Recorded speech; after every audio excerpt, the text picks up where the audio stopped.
Panorama TV presents Digital Photography One-on-One, where we answer your questions.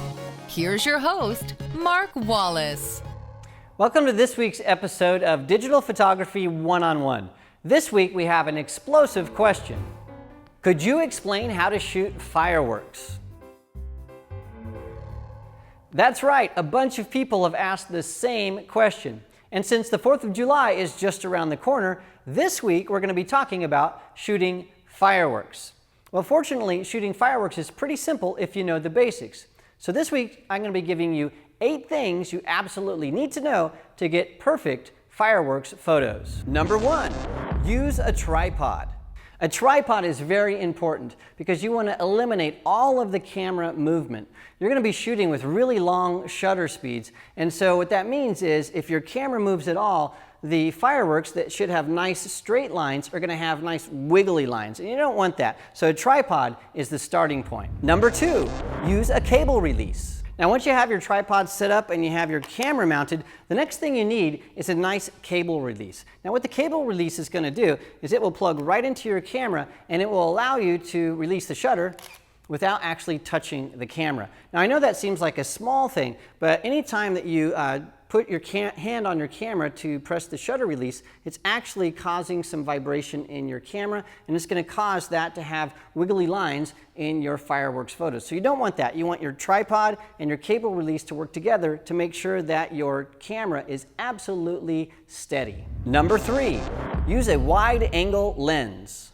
This lens is a 16 to 35 millimeter lens. It's a really wide angle lens, and I suggest that you start using a wide angle lens when you're shooting fireworks. Now the reason for that is at the beginning you're not going to be really sure how to frame your photo, and so you'll stand a much better chance of getting those fireworks exploding in the sky if you can see more of the sky, and a wide angle lens will allow you to do that. Now once you see some of those fireworks going off and you get your framing sort of tuned in, the nice thing is you can also include other elements in your photo, like these pictures where we have the lake and some of the trees and stuff, and we get a nice reflection of the fireworks on the lake. So a wide angle lens is going to allow you to get more information into your camera, and so that's where I suggest that you start. Number 4, focus just shy of infinity. Now when you're shooting at night, your autofocus is just not going to work. So you need to make sure that you have your lens on manual focus. And to make sure everything is really nice, sharp, and in focus, just focus your lens all the way to infinity and then come just shy of that. So go all the way to infinity and then just back off.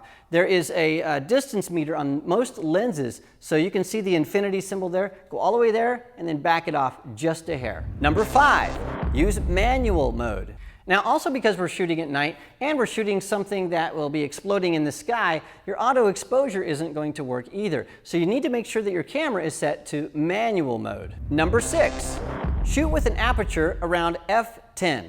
Well, since you're shooting in manual mode, you need to start by setting your aperture to the correct value. Now that's very subjective because the fireworks will be brighter or less bright depending on how close or far away you are and the size of the fireworks. So a big Super State Fair fireworks session is going to be a little bit brighter than something you might see in your backyard. So I suggest that you start with an aperture value around f10. Now, if you look, you can take a couple pictures and look on the back of your camera, look at the LCD screen. If things are too bright, well, go up to an aperture value of maybe f16, something like that. And if everything is too dark, well, open up your aperture and go to an aperture value maybe of f8 or even wider. Number 7, use a slow shutter speed. Now, since you're shooting in manual mode, you'll also need to set your shutter speed. Now, I suggest that you use a very long shutter speed, maybe something between 3 and 6 seconds. Now, the reason for that is you want your shutter to open when the fireworks start to explode, and then it needs to stay open as long as those fireworks are trailing in the sky, so you get that really nice big full look that we all love. Now, even better is if your camera has a bulb mode, and if it does, you can get better results. Now, what bulb mode does is it allows you to press the shutter release, and then it holds the shutter open until you let go. And so what you can do is when you see the fireworks go up, you push the shutter release, it opens the shutter, and as soon as it starts to trail off, close the shutter, and you're all set. So use bulb mode if you can. Number 8, shoot with your ISO at 100. Now, because you're shooting at night, you might be tempted to increase your ISO to something like 800 or even 1600. Well, don't do that. You need to keep your ISO as low as possible. So try to shoot at an ISO of 100 or maybe 200. And the reason for that is those fireworks are really bright, and you want to get those nice exposed, but you want everything else to remain dark. And so shoot at ISO 100. That's going to make sure that your exposure is right, and it's also going to make sure that you don't have any noise in your image. Well, there you have it. Those are 8 things that you can do to make sure you get great fireworks photos.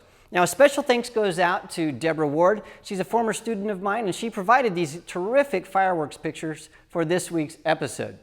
Now, remember, if you have a question about photography or photography-related gear, you can send those to me at askmark@adorama.com, and we might use your question in an upcoming episode. And we also have all of the photos that were in this episode and more tips for shooting fireworks at the Adorama Learning Center. So check it out for more information. Well, thanks for joining us, and I'll see you next week. This episode is brought to you by Adorama TV. Visit the Adorama Learning Center where you'll find photography tips and techniques, links to the gear used in this episode, and related videos. For all the latest photography, video, and computer gear, visit adorama.com. And the next time you're in New York City, visit our store located on 18th Street between 5th and 6th Avenue.